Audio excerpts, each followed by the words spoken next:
তো গাইস প্রণব যেহেতু জিমে গেছিলো ওর ব্যাগপত্র রাখার জন্য বাড়িতে এসেছে, আর দিদিদের সাথে আমার দেখা হয়ে গেল।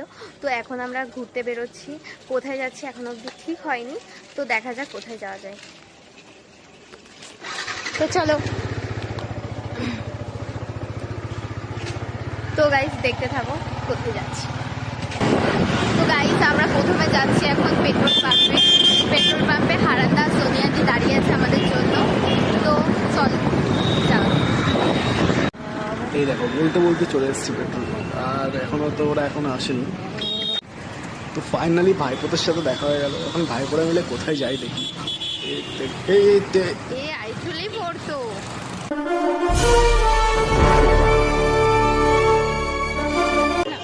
আর যাবো কোথায়, মেলায় চলে এসেছি। আর মেলায় কি ভিড় বাবা, ভাই ভীষণ ভিড় হয়, দাঁড়াতে পারবো না, গাড়ি জায়গা নেই।